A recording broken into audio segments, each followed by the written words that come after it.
ਸਤਨਾਮ ਵਾਹਿਗੁਰੂ ਸਾਹਿਬ JIO. ਸਾਚੇ ਸਾਹਿਬਾ ਕਿਆ ਨਹੀਂ ਕਰ ਤੇਰੇ, ਘਰ ਤਾਂ ਤੇਰੇ ਸਭ ਕਿਛ ਹੈ, ਜਿਸ ਦੇਹ ਸੋ ਪਾਵੇ। ਸਦਾ ਸਿਫਤ ਸਲਾਹ ਤੇਰੀ, ਨਾਮ ਮਨ ਵਸਾਵੇ। ਨਾਮ ਜਿਨ ਕੈ ਮਨ ਵਸਿਆ, ਵਾਜੇ ਸ਼ਬਦ ਕਨੇਰੇ। ਕਹਿ ਨਾਨਕ ਸੱਚੇ ਸਾਹਿਬ, ਕਿਆ ਨਾਹੀਂ ਕਰ ਤੇਰੇ। ਕਹਿ ਨਾਨਕ ਸੱਚੇ ਸਾਹਿਬ, ਕਿਆ ਨਹੀਂ ਕਰ ਤੇਰੇ। ਪਰਮ ਸਨਮਾਨਯੋਗ ਚਵਰ ਛਤਰ ਤਖਤ ਦੇ ਮਾਲਕ, ਜੁਗ ਹੋ ਜੁਗ ਅਟਲ। ਧੰਨ ਧੰਨ ਸਾਹਿਬ ਸ੍ਰੀ ਗੁਰੂ ਗ੍ਰੰਥ ਸਾਹਿਬ ਪਾਤਸ਼ਾਹ ਜੀ, ਸਤਿਗੁਰਾਂ ਦੀ ਪਾਵਨ ਪਵਿੱਤਰ ਨਿੱਘੀ ਗੋਦ ਅੰਦਰ ਸ਼ੁਭਾਏਮਾਨ ਗੁਰੂ ਸਰੂਪ ਗੁਰੂ ਪਿਆਰੀ ਸਾਧ ਸੰਗਤ ਜੀਓ। ਸਤਿਗੁਰਾਂ ਨੇ ਅਪਾਰ ਕਿਰਪਾ ਕੀਤੀ ਹੈ, ਜੋ ਕਿ ਗੁਰੂ ਦੀ ਹਜ਼ੂਰੀ ਵਿੱਚ ਬੈਠ ਕੇ ਬੜੇ ਪਿਆਰ ਬੜੇ ਅਦਬ ਦੇ ਨਾਲ ਸਤਿਗੁਰ ਕੀ ਪਾਵਨ ਬਾਣੀ ਦੇ ਕੀਰਤਨ ਗੁਰੂ ਸਵਾਰਿਆਂ ਪਾਸੋਂ ਆਪ ਜੀ ਸਰਵਣ ਕਰ ਰਹੇ ਸੋ। ਆਓ ਧੰਨ ਗੁਰੂ ਅਮਰਦਾਸ ਪਾਤਸ਼ਾਹ ਜੀ ਸਤਿਗੁਰਾਂ ਦੀ ਮੁਬਾਰਕ ਰਸਨਾ ਤੋਂ ਉਚਾਰਨ ਕੀਤੀ ਪਾਵਨ ਅੰਮ੍ਰਿਤ ਬਾਣੀ, ਆਨੰਦ ਸਾਹਿਬ ਜੀ ਦੀ ਪਾਵਨ ਬਾਣੀ ਵਿੱਚੋਂ ਅੱਜ ਜੋ ਵਿਚਾਰ ਅਧੀਨ ਪੌੜੀ ਹੈ, ਇਸ ਪਾਵਨ ਬਾਣੀ ਦੀ ਤੀਜੀ ਪੌੜੀ ਉਹ ਆਪ ਜੀ ਨੇ ਸਰਵਣ ਕੀਤੀ ਹੈ। ਆਓ ਆਪ ਜਿਤਨੇ ਤਨ ਗੁਰੂ ਚਰਨਾਂ ਵਿੱਚ ਜੁੜ ਬੈਠੇ ਹੋ, ਇਹਨਾਂ ਪਾਵਨ ਬਚਨਾਂ ਦੀ ਵਿਚਾਰ ਆਰੰਭ ਕਰਨ ਤੋਂ ਪਹਿਲਾਂ ਗੁਰੂ ਬਖਸ਼ੀ ਫਤਿਹ ਪ੍ਰਵਾਨ ਕਰੋ। ਦੇਹੋ ਅਸੀਸ ਜੀ। ਵਾਹਿਗੁਰੂ ਜੀ ਕਾ ਖਾਲਸਾ, ਵਾਹਿਗੁਰੂ ਜੀ ਕੀ ਫਤਿਹ। ਸਤਿਗੁਰੂ ਧੰਨ ਸਾਹਿਬ ਸ੍ਰੀ ਗੁਰੂ ਅਮਰਦਾਸ ਪਾਤਸ਼ਾਹ ਜੀ, ਸਤਿਗੁਰਾਂ ਨੇ ਕਿਰਪਾ ਕੀਤੀ ਹੈ ਇਸ ਪਾਵਨ ਪੌੜੀ ਦੇ ਅੰਦਰ ਸਿੱਖ ਨੂੰ ਗੁਰੂ ਦੀਆਂ ਵਡਿਆਈਆਂ, ਗੁਰੂ ਦੀਆਂ ਬਖਸ਼ਿਸ਼ਾਂ ਦੇ ਨਾਲ ਜੋੜਿਆ। ਜਾਂ ਇਉਂ ਕਹਿ ਲਓ ਵੀ ਇਹ ਜਿਹੜੀ ਪੌੜੀ ਹੈ, ਇਸ ਅੰਦਰ ਸਤਿਗੁਰ ਨੇ ਸਾਡੇ ਮਨ ਦੇ ਅੰਦਰ ਦੇ ਭਰੋਸੇ ਨੂੰ ਗੁਰੂ ਦੇ ਚਰਨਾਂ ਦੇ ਉੱਪਰ ਟਿਕਾਣ ਦਾ ਯਤਨ ਕੀਤਾ ਹੈ। ਵੇਖੋ ਸਾਧ ਸੰਗਤ, ਸਤਿਗੁਰ ਨੇ ਬਾਣੀ ਦੇ ਅੰਦਰ ਵਾਰ-ਵਾਰ ਇਹ ਬਚਨ ਸਾਡੇ ਸਾਹਮਣੇ ਰੱਖੇ ਨੇ। ਜਦੋਂ ਅਸੀਂ ਅੰਮ੍ਰਿਤ ਬਾਣੀ ਵਿੱਚੋਂ ਇਹ ਬਚਨ ਪੜ੍ਹਦੇ ਹਾਂ, ਮਿਹਰਬਾਨ ਸਾਹਿਬ ਮਿਹਰਬਾਨ ਸਾਹਿਬ ਮੇਰਾ ਮਿਹਰਬਾਨ, ਜੀ ਸਗਲ ਕੋ ਦੇ ਦਾਨ, ਤੂੰ ਕਾਹੇ ਡੋਲੇ ਪ੍ਰਾਨੀਆਂ, ਤੁਧ ਰਾਖੇਗਾ ਸਿਰਜਨਹਾਰ, ਜਿਨ ਪੈਦਾਇਸ਼ ਤੂੰ ਕੀਆ ਸੋਈ ਦੇ ਆਧਾਰ। ਧੰਨ ਗੁਰੂ ਗ੍ਰੰਥ ਸਾਹਿਬ ਜੀ ਬਖਸ਼ਿਸ਼ ਕਰਦੇ ਨੇ ਕਿ ਹੇ ਭਾਈ, ਉਹ ਦਾਤਾ ਉਹ ਮਾਲਕ ਸਦਾ ਮਿਹਰ ਕਰਨ ਵਾਲਾ, ਸਦਾ ਬਖਸ਼ਿਸ਼ ਕਰਨ ਵਾਲਾ ਹੈ। ਉਹਦੀਆਂ ਦਾਤਾਂ ਵਿੱਚ ਕਦੇ ਕੋਈ ਕਮੀ ਨਹੀਂ। ਬਸ ਜਿਸ ਦਿਨ ਮਨੁੱਖ ਨੂੰ ਲੈਣ ਦਾ ਢੰਗ ਆ ਜਾਂਦਾ ਹੈ, ਉਸ ਦਿਨ ਮਨੁੱਖ ਉਹਦੇ ਦਰ ਤੋਂ ਕਦੀ ਖਾਲੀ ਜਾਂਦਾ ਹੀ ਨਹੀਂ। ਜਿਸ ਦਿਨ ਸਾਨੂੰ ਗੁਰੂ ਦੇ ਕੋਲੋਂ ਲੈਣ ਦੀ ਜਾਂਚ ਆ ਗਈ, ਕਿਉਂਕਿ ਲੈਣ ਦੀ ਜਾਂਚ ਇਹ ਵੀ ਇੱਕ ਬਹੁਤ ਵੱਡੀ ਜੀਵਨ ਦੀ ਪ੍ਰਾਪਤੀ ਹੈ। ਸਾਧ ਸੰਗਤ, ਲੈਣਾ ਹਰ ਇੱਕ ਨੂੰ ਨਹੀਂ ਆਉਂਦਾ। ਲੈਣ ਦੇ ਲਈ ਵੀ ਜਾਂਚ ਸਿੱਖਣ ਦੀ ਜ਼ਰੂਰਤ ਹੈ। ਤਾਂ ਹੀ ਮੇਰੇ ਸਤਿਗੁਰ ਨੇ ਪਾਵਨ ਬਾਣੀ ਵਿੱਚ ਇਹ ਬਚਨ ਕਹੇ। ਸਭ ਕਹਿੰਦੇ ਨੇ, ਕੋਟ ਬ੍ਰਹਮੰਡ ਕੋ ਠਾਕੁਰ ਸੁਆਮੀ, ਮੇਰਾ ਦਾਤਾ ਮੇਰਾ ਮਾਲਕ ਉਹ ਪ੍ਰਮਾਤਮਾ ਕਰੋੜਾਂ ਬ੍ਰਹਮੰਡਾਂ ਦਾ ਮਾਲਕ ਹੈ। ਸਰਬ ਜੀਆਂ ਕਾ ਦਾਤਾ ਰੇ, ਉਹ ਸਾਰੇ ਜੀਆਂ ਦਾ ਦਾਤਾ ਹੈ। ਪ੍ਰਤਪਾਲੈ ਨਿਤ ਸਾਰ ਸੰਭਾਲੈ, ਉਹ ਪ੍ਰਤਪਾਲਦਾ ਵੀ ਹੈ, ਨਿਤਾਂ ਪ੍ਰਤੀ ਸੰਭਾਲ ਵੀ ਕਰਦਾ ਹੈ। ਇੱਕ ਗੁਣ ਨਹੀਂ ਮੂਰਖ ਜਾਤਾ ਦੇ, ਪਰ ਮੇਰੇ ਵਰਗੇ ਮੂਰਖ ਬੰਦੇ ਨੇ ਉਸ ਪਰਮਾਤਮਾ ਦੇ ਇੱਕ ਗੁਣ ਨੂੰ ਵੀ ਆਪਣੇ ਜੀਵਨ ਵਿੱਚ ਜਾਣਿਆ ਨਹੀਂ। ਤੇ ਹੁੰਦਾ ਕੀ ਹੈ, ਜਦੋਂ ਅਸੀਂ ਮਾਲਕ ਦੇ ਗੁਣ ਨਹੀਂ ਸਮਝਦੇ, ਫਿਰ ਸੱਚ ਵਿੱਚ ਸਾਡੀ ਸੰਸਾਰ ਦੀ ਭਟਕਣਾ ਸ਼ੁਰੂ ਹੋ ਜਾਂਦੀ ਹੈ। ਹੁਣ ਇੱਥੇ ਸਤਿਗੁਰੂ ਨੇ ਸ਼ਬਦ ਵਰਤਿਆ ਸਾਚੇ ਸਾਹਿਬਾ। ਸੱਚ ਸ਼ਬਦ ਦਾ ਮਤਲਬ ਹੈ ਜੋ ਸਦੀਵੀ ਹੈ। ਧਿਆਨ ਦੇਣਾ, ਇਸ ਸੰਸਾਰ ਦੇ ਉੱਪਰ ਜੇ ਅਸੀਂ ਆਪਣੇ ਆਪ ਤੋਂ ਗੱਲ ਕਰੀਏ, ਕਿਉਂਕਿ ਅਸੀਂ ਬਾਣੀ ਨੂੰ ਪੜ੍ਹਦੇ ਹਾਂ, ਸਾਧ ਸੰਗਤ ਜੀ ਗੱਲ ਆਪਣੇ ਆਪ ਤੋਂ ਹੀ ਕਰਨੀ ਹੈ। ਇੱਕ ਗੱਲ ਹੋਰ ਬਾਣੀ ਪੜ੍ਹਦੇ ਹਾਂ ਜੋ ਮੇਰੇ ਜ਼ਿਹਨ ਵਿੱਚ ਆਈ ਹੈ ਵੀ ਅਸੀਂ ਜਦੋਂ ਬਾਣੀ ਪੜ੍ਹਦੇ ਹਾਂ, ਵੇਖੋ ਮੇਰੇ ਸਤਿਗੁਰੂ ਨੇ ਤਰਤੀਬ ਕਿੰਨੀ ਪਿਆਰੀ ਦਿੱਤੀ ਹੈ। ਧੰਨ ਗੁਰੂ ਅਮਰਦਾਸ ਪਾਤਸ਼ਾਹ ਜੀ ਦੇ ਅਸੀਂ ਬਚਨ ਪੜ੍ਹ ਰਹੇ ਹਾਂ। ਪਹਿਲੀ ਪੌੜੀ ਵਿੱਚ ਮੇਰੇ ਸਤਿਗੁਰੂ ਨੇ ਇਸ ਗੱਲ ਦਾ ਖੁਲਾਸਾ ਕੀਤਾ ਸੰਸਾਰ ਦੇ ਸਾਹਮਣੇ ਕਿ ਦੇਖੋ ਮੈਨੂੰ ਆਨੰਦ ਮਿਲਿਆ ਤੇ ਮਿਲਿਆ ਕਿਵੇਂ। ਫਿਰ ਸਤਿਗੁਰੂ ਨੇ ਦੂਜੀ ਪੌੜੀ ਵਿੱਚ ਮਨ ਨੂੰ ਸੰਬੋਧਨ ਕਰਕੇ ਆਖਿਆ ਕਿ ਹੇ ਮੇਰੇ ਮਨਾ, ਤੂੰ ਸਦਾ ਗੁਰੂ ਦੇ ਚਰਨਾਂ ਦੇ ਨਾਲ ਜੁੜਿਆ ਰਹਿ, ਕਿਉਂਕਿ ਦਾਤ ਉਹੀ ਹਾਸਲ ਕਰਦਾ ਜਿਹੜਾ ਆਪਣੇ ਧੁਰੇ ਨਾਲ ਜੁੜਿਆ ਰਹਿੰਦਾ। ਜਿਹੜੀ ਚੀਜ਼ ਆਪਣੇ ਧੁਰੇ ਨਾਲੋਂ ਟੁੱਟ ਜਾਏ, ਸੱਚ ਵਿੱਚ ਉਹ ਫਿਰ ਸੰਸਾਰ ਦੇ ਅੰਦਰ ਖੁਆਰ ਹੁੰਦਾ ਹੈ। ਵੇਖੋ ਪਤੰਗ ਹਵਾ ਵਿੱਚ ਉੱਡਦੀ ਹੈ, ਸਾਧ ਸੰਗਤ ਜਿੰਨੀ ਦੇਰ ਤੱਕ ਉਹ ਡੋਰੀ ਦੇ ਨਾਲ ਬੱਝੀ ਰਹਿੰਦੀ ਹੈ, ਉਹ ਅਸਮਾਨ ਦੇ ਵਿੱਚ ਹੋਰ ਉੱਚੀ ਜਾਂਦੀ ਹੈ। ਪਰ ਜਿਵੇਂ ਹੀ ਉਹਦਾ ਸੰਬੰਧ ਧੁਰੇ ਨਾਲੋਂ ਟੁੱਟ ਜਾਂਦਾ ਹੈ, ਡੋਰੀ ਨਾਲੋਂ ਟੁੱਟ ਜਾਂਦਾ ਹੈ, ਤੇ ਧਿਆਨ ਦੇਣਾ ਉਹ ਫਿਰ ਡੱਕੇ ਡੋਲੇ ਖਾ ਕੇ ਧਰਤੀ ਤੇ ਥੱਲੇ ਡਿੱਗ ਪੈਂਦੀ ਹੈ। ਫਿਰ ਬੱਚੇ ਭੱਜਦੇ ਨੇ, ਦੌੜਦੇ ਨੇ ਉਸ ਪਤੰਗ ਨੂੰ ਫੜਨ ਦੇ ਲਈ, ਉਸ ਗੁੱਡੀ ਨੂੰ ਲੁੱਟਣ ਦੇ ਲਈ। ਤੇ ਖਿਆਲ ਕਰਿਓ ਕਈ ਵਾਰੀ ਐਸਾ ਵੀ ਹੁੰਦਾ ਹੈ, 2-3 ਬਾਲਕ ਬੱਚੇ ਭੱਜ ਕੇ ਜਦੋਂ ਉਸ ਪਤੰਗ ਨੂੰ ਹੱਥ ਪਾਉਂਦੇ ਨੇ, ਕਿਸੇ ਦੇ ਹੱਥ ਵਿੱਚ ਉਹਦੀ ਪੂੰਛ ਆ ਜਾਂਦੀ ਹੈ, ਕਿਸੇ ਦੇ ਹੱਥ ਵਿੱਚ ਥੋੜੀ ਜਿਹੀ ਬਚੀ ਡੋਰੀ ਆ ਜਾਂਦੀ ਹੈ, ਭਾਵ ਉਹ ਪਤੰਗ ਲੀਰੋ ਲੀਰ ਹੋ ਜਾਂਦੀ ਹੈ। ਕਿਦੋਂ? ਜਦੋਂ ਆਪਣੇ ਧੁਰੇ ਨਾਲੋਂ ਟੁੱਟ ਗਈ। ਸ਼ਾਇਦ ਇਸੇ ਕਰਕੇ ਸਾਹਿਬ ਨੇ ਬਾਣੀ ਵਿੱਚ ਆਖਿਆ, ਮਨ ਤੂੰ ਜੋਤ ਸਰੂਪ ਹੈ ਆਪਣਾ ਮੂਲ ਪਛਾਣ। ਇਹ ਮੇਰੇ ਮਨ ਤੂੰ ਜੋਤ ਸਵਰੂਪ ਹੈ, ਤੂੰ ਪਰਮਾਤਮਾ ਦਾ ਰੂਪ ਹੈ। ਪਰ ਇਸ ਗੱਲ ਦੀ ਸਮਝ ਤੈਨੂੰ ਉਦਣ ਆਏਗੀ ਜਿੱਦਣ ਤੂੰ ਆਪਣੇ ਮੂਲ ਨੂੰ ਪਛਾਣ ਲਏਗਾ। ਇੱਥੇ ਸਤਿਗੁਰੂ ਨੇ ਸ਼ਬਦ ਵਰਤਿਆ ਸਾਚੇ ਸਾਹਿਬਾ। ਉਹ ਪਰਮਾਤਮਾ ਸਦਾ ਹੈ। ਵੇਖੋ ਅਸੀਂ ਜਨਮ ਲਿਆ ਹੈ, ਇੱਕ ਦਿਨ ਮਰ ਜਾਣਾ ਹੈ। ਕਿਸੇ ਮਨੁੱਖ ਦੀ ਹੋਂਦ ਇਸ ਸੰਸਾਰ ਦੇ ਅੰਦਰ ਸਦਾ ਨਹੀਂ ਹੈ। ਪਰ ਸਤਿਗੁਰ ਪਾਤਸ਼ਾਹ ਕਹਿੰਦੇ ਨੇ ਉਹ ਮਾਲਕ, ਉਹ ਮੇਰਾ ਸੱਚਾ ਮਾਲਕ, ਉਹ ਆਦ ਸੱਚ ਹੈ, ਉਹ ਜੁਗਾਦ ਸੱਚ ਹੈ, ਪੀ ਸੱਚ ਨਾਨਕ ਹੋਸੀ ਪੀ ਸੱਚ ਹੈ। ਉਹ ਇੱਕ ਐਸੀ ਹਸਤੀ ਹੈ ਜਿੰਦੇ ਤੇ ਸਮੇਂ ਦਾ ਪ੍ਰਭਾਵ ਨਹੀਂ। ਇਸ ਕਰਕੇ ਸਤਿਗੁਰ ਨੇ ਬਾਣੀ ਵਿੱਚ ਇੱਥੇ ਸ਼ਬਦ ਵਰਤਿਆ ਸਾਚੇ ਸਾਹਿਬਾ, ਕਿਆ ਨਾਹੀ ਘਰ ਤੇਰੇ। ਸਤਿਗੁਰ ਤੇਰੇ ਘਰ ਵਿੱਚ ਕਿਹੜੀ ਸ਼ੈ ਨਹੀਂ, ਭਾਵ ਹਰ ਇੱਕ ਚੀਜ਼ ਤੇਰੇ ਘਰ ਦੇ ਵਿੱਚ ਹੈ। ਹੁਣ ਇਹ ਗੱਲ ਸਮਝ ਤਾਂ ਆਏਗੀ ਜੇ ਸੱਚ ਵਿੱਚ ਉਸ ਸੱਚੇ ਸਾਹਿਬ ਦੀਆਂ ਵਡਿਆਈਆਂ ਨਾਲ ਜੁੜ ਜਾਵਾਂਗੇ।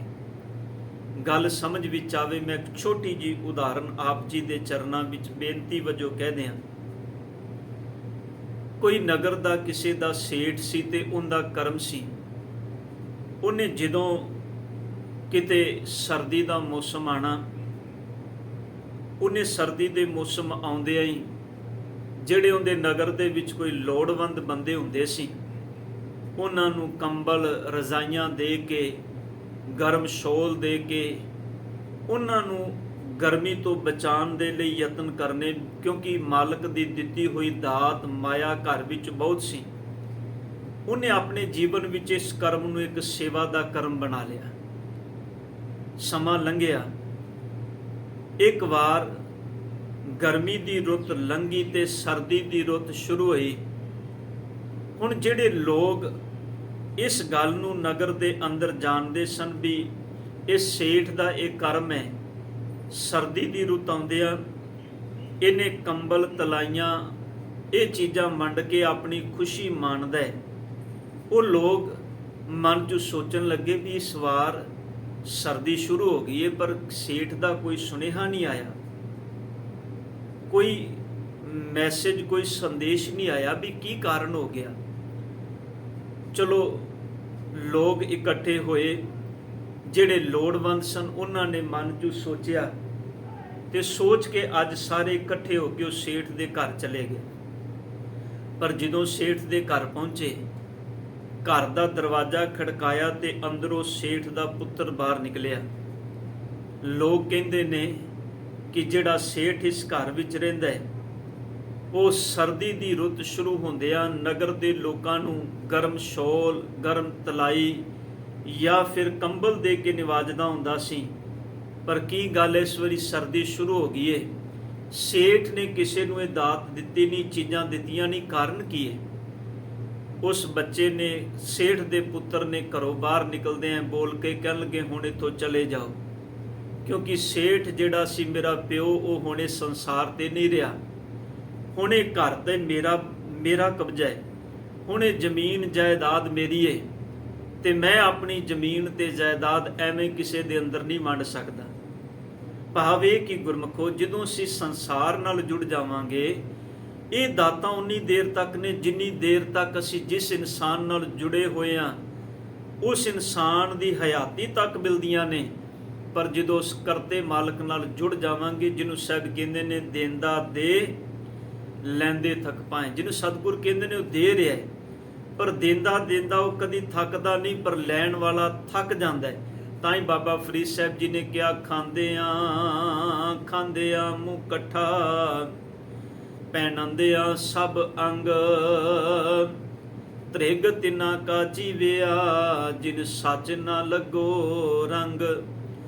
ਖਾਂਦਿਆਂ ਮੂੰਹ ਕੱਸ ਜਾਂਦਾ ਹੈ, ਭਾਵ ਦੰਦ ਜਿਹੜੇ ਨੇ ਉਹ ਜਵਾਬ ਦੇ ਜਾਂਦੇ ਨੇ। ਹੁਣ ਕੋਈ ਸਖਤ ਚੀਜ਼ ਇਹਨਾਂ ਦੰਦਾਂ ਕੋਲੋਂ ਚਬਾਈ ਨਹੀਂ ਜਾਂਦੀ। ਪਹਿੰਦਿਆਂ ਅੰਗ ਘਸ ਜਾਂਦੇ ਨੇ, ਸਿਰਫ ਸਰੀਰ ਤੇ ਹੱਡੀਆਂ ਦਾ ਢਾਂਚਾ ਰਹਿ ਜਾਂਦਾ ਹੈ। ਤੇ ਮੇਰੇ ਸਤਿਗੁਰ ਪਾਤਸ਼ਾਹ ਕਹਿੰਦੇ ਨੇ ਸੱਚ ਇਹ ਹੈ, ਸਾਰੀ ਜ਼ਿੰਦਗੀ ਜਿਹੜਾ ਮਨੁੱਖ ਇਹਨਾਂ ਦਾਤਾਂ ਨੂੰ ਹੰਢਾਉਂਦਾ ਰਿਹਾ, ਜੇ ਪ੍ਰਮਾਤਮਾ ਕਰਤੇ ਮਾਲਕ ਦੇ ਚਰਨਾਂ ਨਾਲ ਨਹੀਂ ਜੁੜਿਆ, ਜਿਹਨੂੰ ਗੁਰੂ ਅਮਰਦਾਸ ਪਾਤਸ਼ਾਹ ਕਹਿੰਦੇ ਨੇ ਸਾਚੇ ਸਾਹਿਬਾ ਕਿਆ ਨਹੀਂ ਕਰਦੇ ਰਹਿ, ਇੰਨਾ ਭਰੋਸਾ ਬਣ ਜਾਏ ਸਾਡੇ ਮਨ ਵਿੱਚ। ਭਰੋਸਾ ਬਣਿਆ ਜਦੋਂ ਬਾਬਾ ਕਬੀਰ ਸਾਹਿਬ ਜੀ ਦੇ ਬੋਲ ਪੜ੍ਹਦੇ ਆ ਨਾ, ਤੇ ਬਾਬਾ ਕਬੀਰ ਸਾਹਿਬ ਕਹਿੰਦੇ ਨੇ ਭਾਈ ਆਪਣੇ ਮਾਲਕ ਦਾ ਦਰ ਛੱਡ ਕੇ ਕਿੱਥੇ ਜਾਣਾ ਹੈ, ਆਪਣੇ ਮਾਲਕ ਦੇ ਘਰ ਨੂੰ ਛੱਡ ਕੇ ਕਿੱਥੇ ਜਾਣਾ ਹੈ, ਕਿਉਂਕਿ ਉਹਦੇ ਘਰ ਵਿੱਚ ਸਭ ਚੀਜ਼ਾਂ ਨੇ। ਜੇ ਬਾਹਰ ਭਟਕੇਗਾ ਤੇ ਇੱਕ ਗੱਲ ਚੇਤੇ ਰੱਖੀ, ਉਹਦੇ ਦਰ ਨੂੰ ਛੱਡ ਕੇ ਬਾਬਾ ਕਬੀਰ ਸਾਹਿਬ ਜੀ ਕਹਿੰਦੇ ਨੇ ਤੂੰ ਭਟਕੇਗਾ। ਰੇ ਜੀ ਨਿਲਾਜ ਲਾਜ ਤੋਹੇ ਨਾਹੇ, ਹੇ ਬੰਦਿਆ ਤੈਨੂੰ ਸ਼ਰਮ ਨਹੀਂ ਆਉਂਦੀ? ਐਸੇ ਸਮਰੱਥ ਮਾਲਕ ਦੇ ਘਰ ਨੂੰ ਛੱਡ ਕੇ ਹਰ ਤਜ ਕਤ ਕਾਹੂ ਕੇ ਜਾਹੀ। ਗੁਰੂ ਕੇ ਸਿੱਖੋ, ਆਪ ਸੰਗਤ ਰੂਪ ਵਿੱਚ ਗੁਰੂ ਚਰਨਾਂ ਵਿੱਚ ਜੁੜ ਬੈਠੇ ਹੋ, ਮੈਂ ਬੇਨਤੀ ਕਰਦੇ ਹਾਂ ਅਸੀਂ ਆਪਣੇ ਅੰਦਰ ਨੂੰ ਪੜ੍ਹ ਕੇ ਵੇਖੀਏ ਕਿ ਜਦੋਂ ਅਸੀਂ ਸੰਸਾਰ ਦੀਆਂ ਸਿਰਫ ਦਾਤਾਂ ਨਾਲ ਜੁੜ ਜਾਂਦੇ ਹਾਂ ਕਿ ਅਸੀਂ ਗੁਰੂ ਗ੍ਰੰਥ ਸਾਹਿਬ ਜੀ ਦਾ ਦਰ ਛੱਡ ਕੇ ਬਾਹਰ ਨਹੀਂ ਭਟਕਦੇ। ਜੀਵਨ ਦੇ ਵਿੱਚ ਬੰਦੇ ਦੇ ਕੋਈ ਦੁੱਖ ਆ ਜਾਏ, ਖਿਆਲ ਕਰਿਓ ਜੇ ਗੁਰੂ ਤੇ ਪੂਰਨ ਭਰੋਸਾ ਨਾ ਬਣਿਆ, ਬੰਦਾ ਫਿਰ ਆਪਣੇ ਮਾਲਕ ਦਾ ਦਰ ਛੱਡ ਕੇ ਥਾਂ ਤੇ ਭਟਕਦਾ ਹੈ, ਥਾਂ ਤੇ ਖੁਆਰ ਹੁੰਦਾ ਹੈ। ਤੇ ਧੰਨ ਗੁਰੂ ਅਮਰਦਾਸ ਪਾਤਸ਼ਾਹ ਜੀ ਅੱਜ ਸਾਡੇ ਅੰਦਰ ਦੇ ਇਸ ਭਰੋਸੇ ਨੂੰ ਕਾਇਮ ਕਰਦੇ ਨੇ। ਪਾਤਸ਼ਾਹ ਕਹਿੰਦੇ ਨੇ ਮੇਰੇ ਮਾਲਕ ਜੀ ਘਰ ਤਾਂ ਤੇਰਾ ਸਭ ਕੁਛ ਹੈ, ਮੇਰੇ ਸਤਿਗੁਰ ਤੇਰੇ ਘਰ ਵਿੱਚ ਸਭ ਕੁਝ ਹੈ। ਮੈਂ ਕਿਹੜੀ ਦਾਤ ਐਸੀ ਹੈ ਜਿਹਨੂੰ ਲੈਣ ਲਈ ਕਿਸੇ ਹੋਰ ਥਾਂ ਤੇ ਜਾਵਾਂ?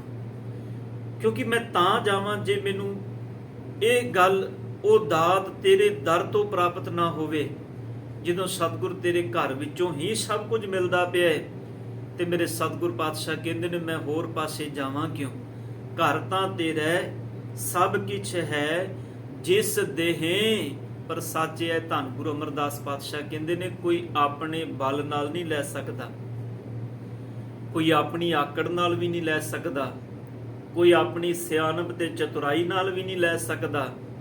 ਪਰ ਸਾਹਿਬ ਕਹਿੰਦੇ ਨੇ ਮਿਲਦਾ ਉਦੋਂ ਏ ਜਿਸ ਦੇਹੇ ਸੋ ਪਾਵੇ। ਜਿਹਨੂੰ ਉਹ ਦਾਤ ਦਿੰਦਾ ਹੈ ਸਤਿਗੁਰ ਕਹਿੰਦੇ ਨੇ ਮਿਲਦੀ ਉਹਨੂੰ ਏ।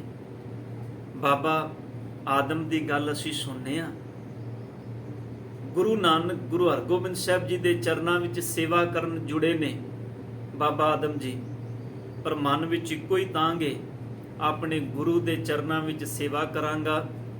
ਜੇ ਸਤਿਗੁਰ ਤਰੁੱਠ ਕੇ ਕਦੇ ਪੁੱਛ ਲੈਣਗੇ ਵੀ ਆਦਮ ਤੈਨੂੰ ਚਾਹੀਦਾ ਕੀ ਏ, ਤੇ ਮੈਂ ਆਖਾਂਗਾ ਸਤਿਗੁਰ ਜੀ ਉਮਰ ਦੇ ਆਖਰੀ ਪੜਾਅ ਤੇ ਪਹੁੰਚਣ ਵਾਲੇ ਆ, ਕਿਰਪਾ ਕਰੋ ਘਰ ਨੂੰ ਸੰਭਾਲਣ ਵਾਲਾ ਕੋਈ ਨਹੀਂ, ਇੱਕ ਪੁੱਤਰ ਦੀ ਦਾਤ ਹੀ ਦੇ ਦਿਓ। ਹੁਣ ਜਦੋਂ ਗੁਰੂ ਦੇ ਚਰਨਾਂ ਵਿੱਚ ਸੇਵਾ ਕਰਦਿਆਂ ਕਰਦਿਆਂ ਉੱਚੀ ਆਤਮਿਕ ਅਵਸਥਾ ਤੱਕ ਪਹੁੰਚ ਗਿਆ, ਕਿਉਂਕਿ ਇਹ ਬੜਾ ਜ਼ਰੂਰੀ ਹੈ। ਕਮਾਉਣ ਵਾਲਾ ਗੁਰੂ ਦੀ ਗੱਲ ਨੂੰ ਸਮਝ ਕੇ ਆਤਮਿਕ ਅਵਸਥਾ ਉੱਚੀ ਕਰ ਲੈਂਦਾ ਹੈ, ਤੇ ਜਿਹੜਾ ਸਿਰਫ ਮੇਰੇ ਵਰਗਾ ਦਿਖਾਵੇ ਕਰਕੇ ਜੁੜਿਆ ਹੁੰਦਾ ਹੈ, ਖਿਆਲ ਕਰਿਓ ਉਹ ਲੰਗਰ ਹਾਲ ਵਿੱਚ ਖੜਾ ਹੋਇਆ ਹੀ ਲੜਨ ਲੱਗ ਪੈਂਦਾ, ਇੱਕ ਦੂਜੇ ਨੂੰ ਬਾਲਟੀਆਂ ਨਾਲ ਹੀ ਕੁੱਟਣ ਲੱਗ ਪੈਂਦਾ। ਤੁਸੀਂ ਐਸਾ ਬਹੁਤ ਵਾਰੀ ਲੰਗਰ ਹਾਲ ਵਿੱਚ ਗੁਰੂ ਘਰ ਦੇ ਵਿੱਚ ਵੇਖਿਆ ਹੋਵੇਗਾ, ਜਿੱਥੇ ਸੇਵਾ ਕਰਨ ਦੇ ਨਾਮ ਤੇ ਵੀ ਲੜਾਈਆਂ ਹੁੰਦੀਆਂ ਨੇ। ਖੈਰ ਬਾਬਾ ਆਦਮ ਨੇ ਜਿਸ ਦਿਨ ਉੱਚੀ ਆਤਮਿਕ ਅਵਸਥਾ ਹੋਈ, ਸੇਵਾ ਕਰਦੇ ਨੂੰ ਗੁਰੂ ਹਰਗੋਬਿੰਦ ਸਾਹਿਬ ਜੀ ਨੇ ਇੱਕ ਦਿਨ ਪੁੱਛ ਲਿਆ ਬਾਬਾ ਆਦਮ ਨੂੰ, ਆਦਮ ਸੇਵਾ ਬਹੁਤ ਕਰਨਾ ਹੈ, ਮੇਰਾ ਮਨ ਕਰਦਾ ਹੈ ਵੀ ਅੱਜ ਤੁਹਾਨੂੰ ਕੁਝ ਦੇ ਕੇ ਤੋਰੀਏ, ਮੰਗੋ ਕੀ ਚਾਹੀਦਾ ਹੈ। ਪਰ ਅੱਜ ਬਾਬੇ ਆਦਮ ਨੇ ਆਪਣੇ ਮੂੰਹ ਕੁਝ ਬੋਲਿਆ ਨਹੀਂ।